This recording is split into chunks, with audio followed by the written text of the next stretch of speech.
السلام علیکم ورحمۃ اللہ وبرکاتہ۔ قریب تشریف لے آئیں۔ درس شان اہل بیت کا آخری دن ہے، آپ لوگ قریب تشریف لے آئیں اور سماعت فرمائیں۔ نحمدہ ونصلی علی رسولہ الکریم، اما بعد فاعوذ باللہ من الشیطان الرجیم، بسم اللہ الرحمن الرحیم۔ انما یرید اللہ لیذہب عنکم الرجس اہل البیت ویطہرکم تطہیرا۔ وقال اللہ تعالی فی موضع آخر، قل لا اسألکم علیہ اجرا الا المودۃ فی القربى۔ آمنت باللہ صدق اللہ مولانا العظیم وبلغنا رسوله النبی الامین المتین المکین المختار الکریم، ونحن على ذلك لمن الشاہدین والحمد للہ رب العالمین۔ قال اللہ تعالی فی شان حبیبہ ونبیہ مخبرا وآمرا، ان اللہ وملائکتہ یصلون علی النبی یا ایہا الذین آمنوا صلوا علیہ وسلموا تسلیما۔ اللہم صل علی سیدنا ومولانا محمد وبارک وسلم صلاۃ وسلاما علیک یا رسول اللہ صلی اللہ تعالی علیہ وسلم۔ عزیزان ملت اسلامیہ، یہ جو درس ہے اس کا سلسلہ الحمدللہ یکم محرم الحرام، ایک محرم الحرام سے لے کر آج تک جاری ہے۔ آج کا آخری درس ہے درس شان اہل بیت۔ یہ جو درس ہے اس کا نام ہے درس شان اہل بیت۔ اس درس میں فضائل و مناقب جو اہل بیت اطہار کے قرآن عظیم میں اور اسی طرح احادیث نبویہ میں بیان کیے گئے ہیں، اور بزرگوں کے جو اعمال ہیں، بزرگوں کے جو تجربات ہیں، وہ الحمدللہ حتی الامکان بیان کرنے کی کوشش کی گئی ہے۔ ابھی خصوصیتوں کا بیان چل رہا تھا کہ اہل بیت اطہار کی خصوصیتیں کیا ہیں۔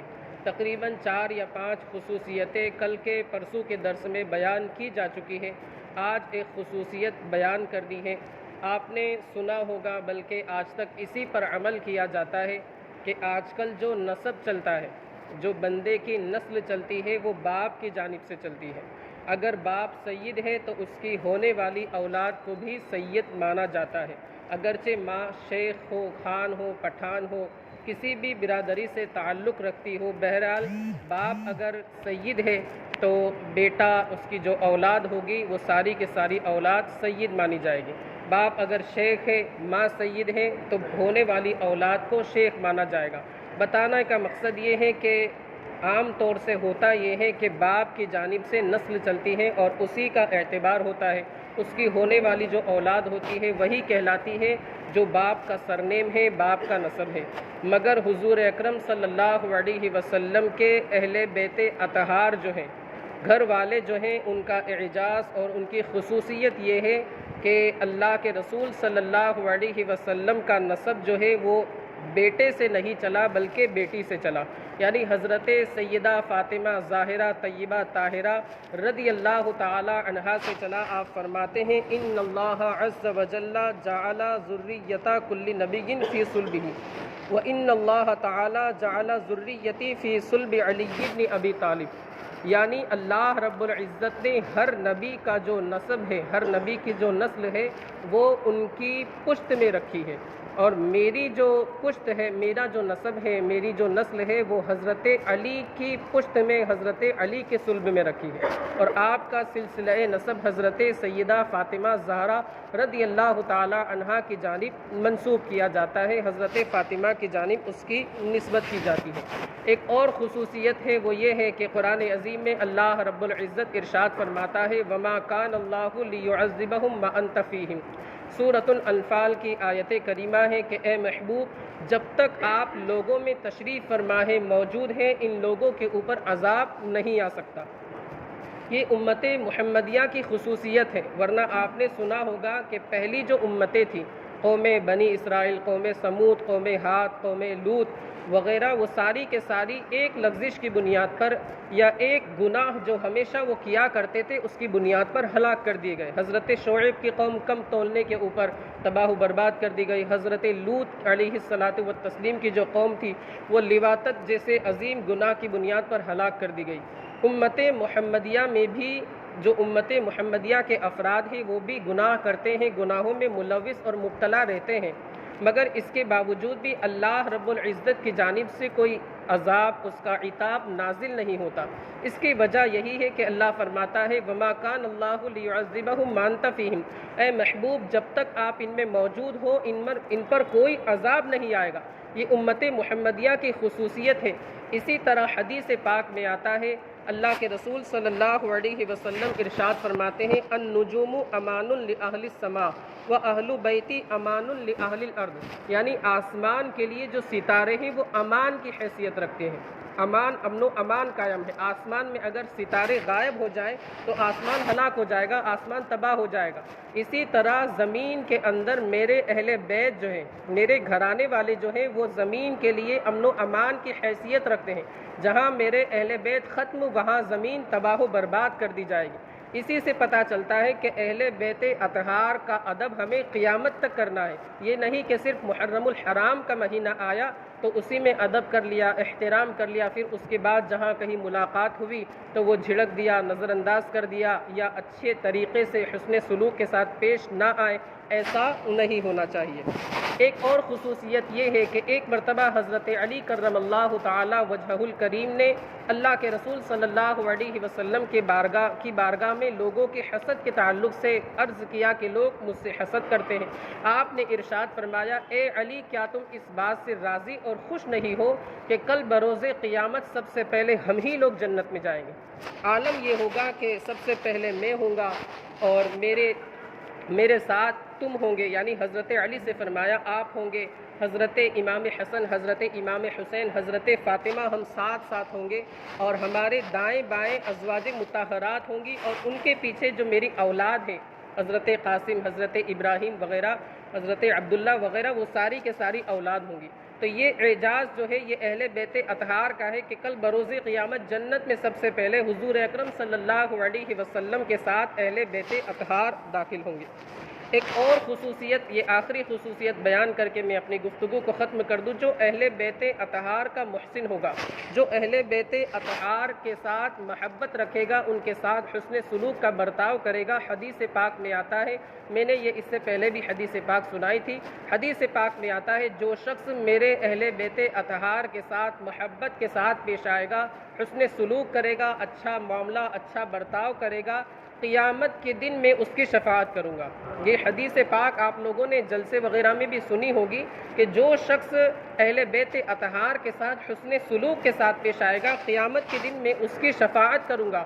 اور ایک دوسری حدیث پاک میں آپ ارشاد فرماتے ہیں کہ جو شخص یہ چاہے کہ میری بارگاہ میں اس کی کچھ خدمت ہو، جو شخص یہ چاہتا ہے کہ میری بارگاہ میں اس کی جانب سے کوئی وسیلہ ہو، میری بارگاہ میں اس کی جانب سے کوئی خدمت ہو، جس کے سبب سے قیامت کے دن میں اس کی شفاعت کروں، جس کے سبب سے قیامت کے دن میں اس کی شفاعت کروں، میں اس کا شفیع بن جاؤں قیامت کے دن، تو اسے چاہیے کہ میرے اہل بیت اطہار کو خوش رکھے، جو میرے گھرانے والے ہیں ان کو خوش رکھے، ان کے ساتھ اچھا معاملہ کرے، ان کے ساتھ اچھا برتاؤ کرے، اچھائی کے ساتھ پیش آئے، ان کی ضرورتوں کو پورا کریں۔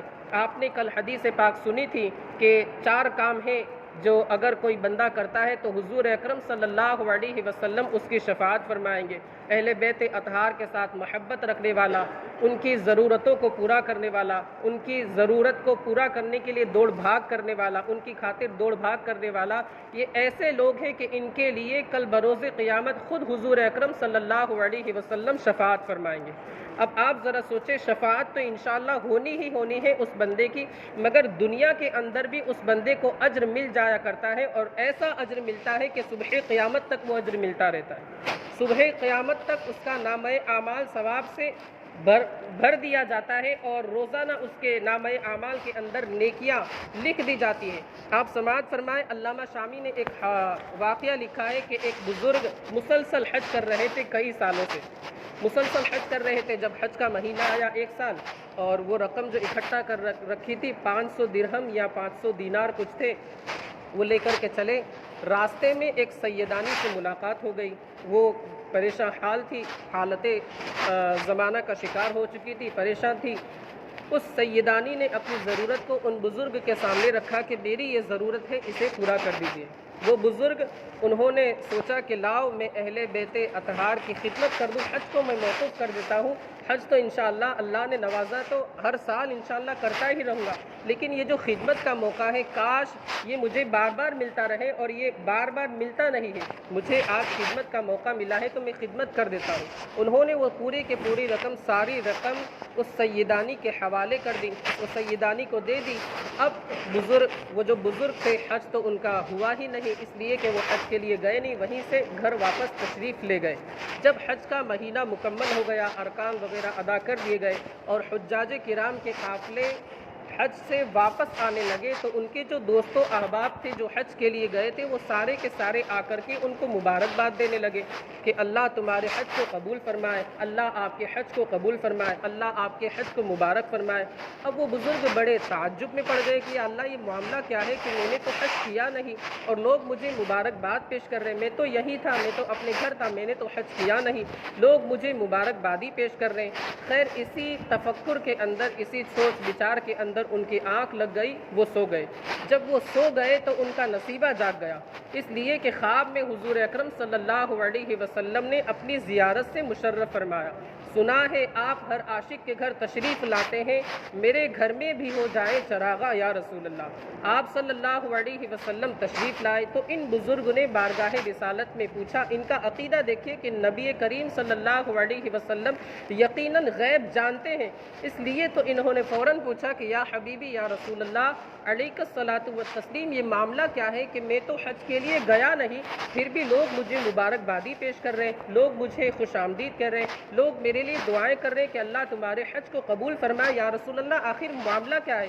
آپ صلی اللہ علیہ وسلم نے ارشاد فرمایا کہ دراصل بات یہ ہے کہ تو حج کے لیے چلا، روانہ ہوا، راستے میں میرے اہل بیت سے تیری ملاقات ہوئی، تو نے اپنی پوری پونجی، اپنا رخت سفر، جو کچھ سرمایہ تھا وہ سیدانی کے حوالے کر دیا، میرے اہل بیت اطہار سے تعلق رکھنے والی ایک خاتون کے حوالے تو نے کر دیا، اور پھر تو نے حج کے ارادے کو موقوف کر دیا۔